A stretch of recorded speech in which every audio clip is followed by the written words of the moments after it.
বাইকাররা সবাই ভাই ভাই, একটা কমিউনিটি মেনটেন করে চালাইতে হবে। মানে নো ওয়ান্ডার এই রোডটা সবার কেন এত পছন্দ, এটা হচ্ছে আসলে ডিসক্রাইব করার মতো কিছু নাই। It's a beautiful road, but আমার মনে হয় এই রোডে যারা স্লো চালায় তাদের জন্য প্রবলেম। দেখেন এই ভাইজান একদম থার্ড ল্যান্ড ফোর্থ ল্যান্ড মাইরা, সামনে একটা মোটরসাইকেল। সো আজকের ভিডিওটা আসলে খুবই যে একদম ডেইলি বেসিস তা না, দুই একটা কথা বলার জন্য হইলো আমি আসলে I came up with my cameras and everything. যে বাংলাদেশে মানে নতুন একটা হাইভ তো যেটা স্টার্ট হয়েছে, যে হায়ার সিসি যে একটা পারমিশন আসছে 370cc বা যেটাই একটা পারমিশন আসছে, তো সবার আগে মার্কেটে লঞ্চ হয়েছে 250 and 250, যেটা Bajaj Pulsar, very good looking bike, naked একটা বাইক। তো বাইকটা নিয়ে আমার মোটামুটি কোনো কমপ্লেন নাই।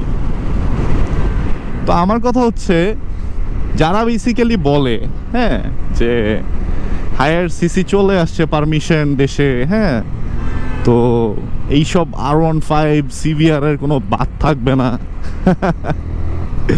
এই কথাগুলো যারা বলে আমি একটু তাদের এগেইনস্টে আছি আর কি। হ্যাঁ ভাই, হায়ার সিসি হচ্ছে হায়ার সিসির দিকে, হ্যাঁ ওইটা রোল প্লে করবে, বাট এই সেগমেন্টের ভিতরে 150 সেগমেন্টের ভিতরে আপনি সবসময় চিন্তা করবেন যে আপনার 250 সেগমেন্টের বেস্ট কি, 300 সেগমেন্টের বেস্ট কি, 350 সেগমেন্টের বেস্ট কি। ঠিক আছে, আমরা তো সবসময় এটা চিন্তা করি, যেমন আমরা যে চেষ্টা করে কষ্ট করে ওইটাই ট্রাই করি যে 150-র বেস্ট মোটরসাইকেল কি CBR, 150-র বেস্ট মোটরসাইকেল কি R15। বা যারা একটু বয়স কম, অনেকেই GSX-R পছন্দ করে, তো এই বাইকগুলো চালায়, এগুলো নিয়ে আমার কোনো অফেন্স নাই। এখন আমার কথা হচ্ছে, আপনারা যারা বলেন যে হায়ার সিসি আসছে এই বাইকগুলোর ভাত থাকবে না, ভাই আমি আপনাদের এগেইনস্টেই আছি। ঠিক আছে, কারণ ফার্স্ট অফ অল আমার মনে হয় এই কথাগুলো যারা বলে তারা, আমি শিওর যে তারা কখনো এইসব R15 CBR GSX-R এগুলো রাইড করে না বা করে নাই, এই বাইকগুলো সম্পর্কে তাদের ওরকম ধারণা নাই। হ্যাঁ, আর N250-কে নিয়ে যদি আপনি বলেন যে এই R15 এর ভাত নাই, তাইলে আমি ভাই রাস্তায় N250 খুঁজি মাঝে মধ্যে যে কোথায় এক্সস্ট আলা যে একটা বাইক বের করছে N160 থেকে, ডিফারেন্স কি আছে N250-তে।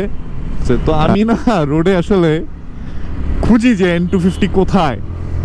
হ্যাঁ, আমি হয়তো খুব ভালো R15 চালাইতে পারি না, তবে আমি এতটুকু শিওর যে ঢাকা শহরে এখন R15 চালায় এরকম বহুত রাইডার আছে যারা অনেক অ্যামেজিং চালায়, অনেক ডেয়ারিং চালায়। ঠিক আছে, আমার থেকে তো 10 টাইমস বেটার R15 তারা চালায়, যারা হচ্ছে R15 এর যে প্রপার আউটপুট, প্রপার পাওয়ারটা ইউটিলাইজ করে। হ্যাঁ, আমি বলবো যে ভাই আপনি আইসেন N250 নিয়ে রোডে। ঢাকা শহরে যারা R15 চালায়, হ্যাঁ আপনি কিন্তু তাদেরকে ফালাই দিয়েন না। ঠিক আছে, N250 হতে পারে একটা পাওয়ারফুল মোটরসাইকেল, আমি এটাকে ফেলে দিব না। এটা কি আছে, এটা NS, ওকে। সো N250 হচ্ছে একটা নেকেড বাইক। হ্যাঁ, নেকেড বাইক। আপনি একটা নেকেড বাইকের সাথে একটা স্পোর্টস সিরিজ মোটরসাইকেলের কীভাবে তুলনা করেন? তার উপর এটা হচ্ছে আবার 150cc-র একটা মোটরসাইকেল, R15 155 আর কি।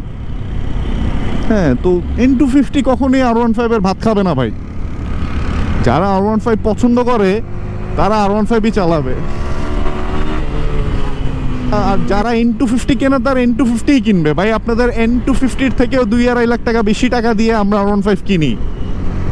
হ্যাঁ, R15M টপ নচ যে কন্ডিশন বা ভার্সন, যেটার প্রাইস হচ্ছে এখন মার্কেটে অ্যাবভ 7 lakhs, ওই টাকা দিয়ে হচ্ছে আপনার দুইটা N250 চলে আসবে। তো আপনি ভাই এরকম বাইক নিয়ে কখনো এইসব কথাবার্তা বললেন না যে হায়ার সিসি আসছে, সেই R15 CBR এর বাদ থাকবে না, প্লিজ। খুব গায়ে লাগে ভাই। ঠিক আছে, আমি হচ্ছে বাইকার কমিউনিটিতে যারাই আছে, যে বাইক চালান, আমি সবাইকে অনেক রেসপেক্ট করি। ঠিক আছে, বাট আমার মতে কখনোই আপনি এইসব R15 এর এগেইনস্ট বা যে কোনো বাইকের এগেইনস্টে কথা বলা মানুষ কিন্তু আমার পছন্দ না। এইসব কথাবার্তা বললেন না। হ্যাঁ, আপনি আপনার জায়গায় আপনার হায়ার সিসি নিয়ে খুশি থাকেন, আমরা আমাদের জায়গায় আমাদের লোয়ার সিসি পাওয়ার হাউস নিয়ে খুশি থাকি, আলহামদুলিল্লাহ। বাইকাররা সবাই ভাই ভাই, একটা কমিউনিটি মেনটেন করে চালাইতে হবে, যেন আমাদের মাঝখানে কেউ ঢুকে এই কমিউনিটি বা ইউনিটি এই জিনিসটাকে নষ্ট না করতে পারে। ঠিক আছে, এখন এর উপরে টেস্ট ওয়াইজ আপনি আপনার ব্র্যান্ড চালাবেন, হ্যাঁ, সে তার ব্র্যান্ড পছন্দের ব্র্যান্ড ইউজ করবে, এটা হচ্ছে টোটালি তাদের ব্যাপার। আমার ভিডিও যদি কোনো N250 ইউজার দেখে থাকেন অ্যান্ড আপনি যদি কষ্ট পায় থাকেন, ভাই আই এম রিয়েলি সরি। আমি আসলে আপনাকে মেনশন করে বলতেছি না, আজকে আসলে এতটুকুই ছিল বলার। আমি আবার সরি, আমি আসলে কাউকে হার্ট করে কথা বলতে চাই না। I respect all the bikers community, সবাইকে আমি রেসপেক্ট করি। বাজাজ, ইয়ামা, হন্ডা, আমি কোনো কিছুকেই আলাদা করে দেখি না। বাট আমি আসলে ওই সব মানুষের এগেইনস্টে যারা হচ্ছে এই কমিউনিটিটাকে ভাগ করে ফেলতেছে আসলে।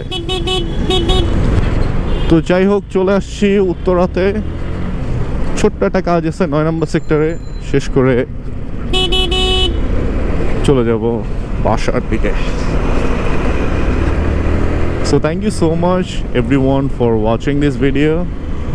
আমি জানি না আসলে আমি ডেইলি ব্লগ বা এইসব ভিডিও আমি মোটামুটি রেগুলার করি না। আমি হয়তো কোথাও মানে ঘুরতে টুরতে গেলে একটু ট্রাই করি কিছু মেমোরি কালেক্ট করার, যেহেতু সবাই আমার সাথে থাকে। তো আমি চেষ্টা করি যে সবাই যে একসাথে আছেন এই সিনটাকেই ক্যাপচার করে রেখে দেওয়ার জন্য।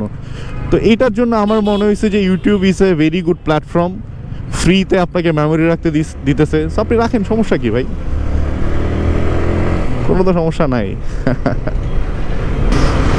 Signing off today, this is Imran Hussain and I'll be back with some more Ajaira videos in future. Thank you so much. Tada.